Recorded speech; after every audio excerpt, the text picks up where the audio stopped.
Welcome to a new special series called The Bathroom Break. That extra 10 minutes you either have to listen to marketing tips or use the bathroom or both. But I don't recommend both, but that's your choice. This collab's going to be super fun. We have Daniel Murray from the Marketing Millennials and me, Jay Schwedelson from the Do This Not That podcast and subjectline.com. Each episode in the series, we are going to go over quick tips about different marketing topics. And if you want to be in the bathroom, fine, just don't tell us about it. Thanks for checking it out. Welcome back to another episode of The Bathroom Break. I got Jay Schwedelson here, the king of Boca, best hair in marketing. And I know he hates when I say best hair in marketing, but you should see the DMs he gets about his hair. Like people ask about his hair products and stuff. So You're an actual idiot. You're an idiot. It's official. You're an idiot. Just for the record. And I'm Daniel. I'm just here to talk about Jay's hair.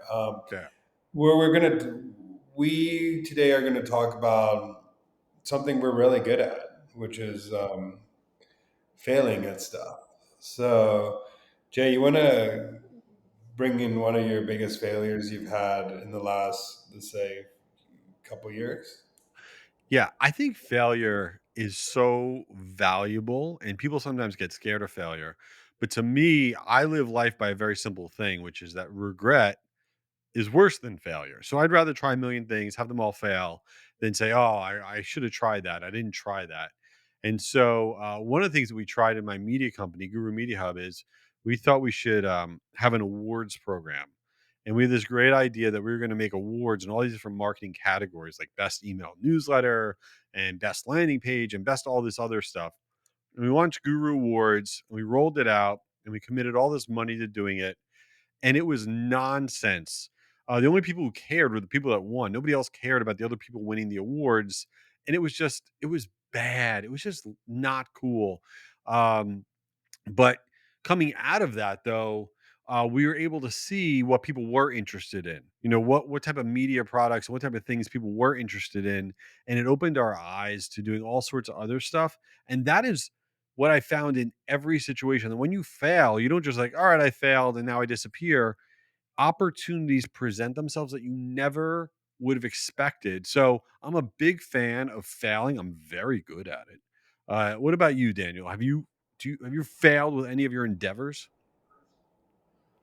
Actually, I'll give a story that like led to the Marketing Millennials, but when I always when I was in marketing ops, I always wanted to like get into social media, and I just didn't know how to. So I created a food blog account. It didn't do anything. I tried to do random things on TikTok. Didn't do anything back in the day. But what it led me to know is that I understand social media. I just didn't understand there isn't like I had to talk about something that I'm actually an expert in, and expertise was like the key. So I started on a channel 5 years ago for organic reach, LinkedIn, and that's what led to the Marketing Millennials. But it took me failing on Instagram, failing on TikTok, failing on other platforms to even think about pivoting to a platform that I could talk about something that I'm passionate and good at, which is marketing. So there's so many things that happened leading up to the Marketing Millennials that it wasn't just like one day I just decided to be good at social media and it happened. There was so many different things I was doing leading up to that point. Yeah, and I think that's really, really important is that you have to be able to pivot, right? You cannot stand on principle with your business or your marketing strategy, right? And the other big thing that I wish I knew earlier on in my life was that this idea of failing fast, right? You have to be able to see whatever it is that you're starting out doing, whether it's a marketing program or a new business idea or a new service, and you have to be able to see, okay, we've started this thing, and there is no there there. Like this thing is not going to get exponentially better. And I always have this rule of like 100% that I operate with, which is whatever I'm doing. Okay. Let's say it's a marketing campaign. If the performance of that marketing campaign performance went up by 100%, Or if I have a product that I'm trying to sell and I sold 100% more, or whatever it is, if it goes up by 100%, is that good enough? And then if it's not good enough, if the click through rate doubling isn't good enough, selling double the amount of products isn't good enough, whatever it is, then the odds of me actually being able to double what I'm doing is very, very hard to get there. And if 100% increase is not good enough, then it's bad. And I move on as fast as humanly possible. I think failing fast is really important. What do you think? No, I think that's why I think I love social media so much, is that it's a bunch of micro tests of ideas, and it's a way to fail fast in a pretty easy environment where the market is telling you this idea is bad and this idea is good by how much engagement, likes, comments you're getting. So I think that I always use social media as a testing ground for good and bad ideas before I even go to the next stage for content. For example, this is more of a content idea, but you can fail with an idea because it was put together wrong, the formatting was wrong, but it allows you to fail in an environment where, okay, it flopped, let's go to the next idea. But the one thing that I've learned that marketers need to do from these failures, and a mistake I made earlier in my career with this, is you have to have postmortems and say, like, why did this happen, and then you have to document the key takeaways and share those takeaways with the whole team, because if you don't share it with the whole team, they could be making the same mistake, especially in a bigger market. They could be making the same mistake as you did and wasting so much of the marketing time because you didn't share the mistakes you made with your team. So documentation of mistakes and takeaways is so key, and also the communication of these mistakes in your team is so crucial. You might think it's not a big idea to share it, but it could stop so many people in your organization from making the same mistake as you did, and the learnings also can help accelerate some ideas that they have in the future as well. I'm curious then about with the sharing, and this might be a little off topic, but you said something on a previous episode that stuck with me that I don't know if it's a Google Doc or a Slack or what you all do, but let's say you share a piece of content somewhere and people write like really positive feedback, maybe on a podcast episode or a piece of social content, and then you'll put into the Slack, oh, here's a positive comment, whatever, and you have like a whole documentation of positive feedback or something like that. I mean, that's really, I think that sticks with me because I need to do a better job of kind of like this organized sharing of stuff with your team, besides for just basic metrics. Is that something that you do across the board where you're organizing all sorts of different things with your team?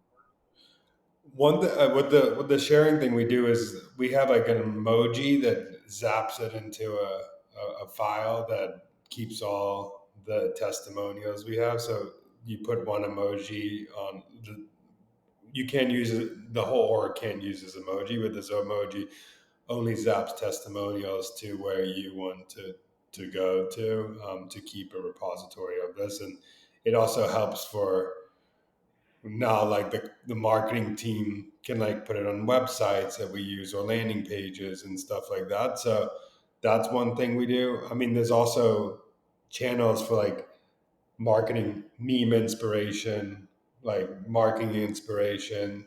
We have channels for that so people can share new ideas openly and share what other cool people are doing. So I think that is crucial, of like creating spaces in your organization to share what thing people are doing. And it's the same thing you could do with like key takeaways. It just, you need to, I think, having places where you can document stuff and share it across the org that everybody could see it in your marketing team is so crucial. I love that idea. I need to incorporate that more. All right. So before we wrap up, let's talk about sharing. When you go out to dinner, and somebody's there, like a new couple you go out to dinner with, and they go, "Hey, you want to do sharesies for dinner? Like we all order and share with each other." Are you on board with sharesies with other people at dinner, or are you like, screw that, I want to ride solo on whatever I'm ordering? That's actually a really great question, and we run into this. We run into this problem a lot, but I'm actually, I think family style is fun because you get to try a bunch of things. It only depends if like the other couple like want to share. So like we'll ask like, hey, but it also has to be at a restaurant that is like known for that. Otherwise, it's kind of weird to be like share. But me and Ari share like always when we go to dinner. We're like we'll get two things we both want to share.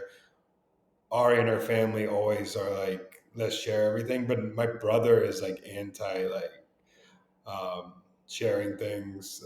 There's a lot of people, not my brother, but one of my family members is very anti-sharing things. But I think sharesies is fun, and only if the couple's like you're meat eaters and they're vegans. It's like a Right. little Well, hard. I guess now me. you see, I like sharesies with appetizers, but then I think everyone should ride solo on their entrees. That's my vibe. I like that. But, like, what about like a Chinese restaurant? No, that's, you have to be sharesies on there. But if you're like at a regular restaurant, it's not family style, and No, like, like let's all share. yeah, like No, I don't like that. Like no, that's a little weird. I no. also get annoyed when you are at a restaurant like that and like people are like trying to like let's all three share and then they take forever to figure out what they want. Like just Oh, that's annoying. decide on the moment what Yeah, you want. It's not that hard. Like just yeah, yeah. It's ready um, golf. Always, you got to do it. Let's go. yeah. Well, we've covered a lot of ground today. I don't actually know what we talked about, but we did talk about it, so that's very important. Daniel, anything so we could wrap up here? No, just enjoy your next bathroom break, you know? See you then. Later. Daniel, come on, man. I got to get back to work. Get out of there. All right. While he's still in there, this is Jay. Check out my podcast, Do This, Not That, for marketers. Each week, we share really quick tips on stuff that can improve your marketing, and I hope you give it a try. Oh, here's Daniel. He's finally out. Back from my bathroom break. This is Daniel. Go follow the Marketing Millennials podcast, but also tune into this series. It's once a week, the bathroom break. We talk about marketing tips that we just spew out, and it could be anything from email, subject line, to any marketing tips in the world. We'll talk about it. Just give us a shout on LinkedIn and tell us what you want to hear. Peace out. Later.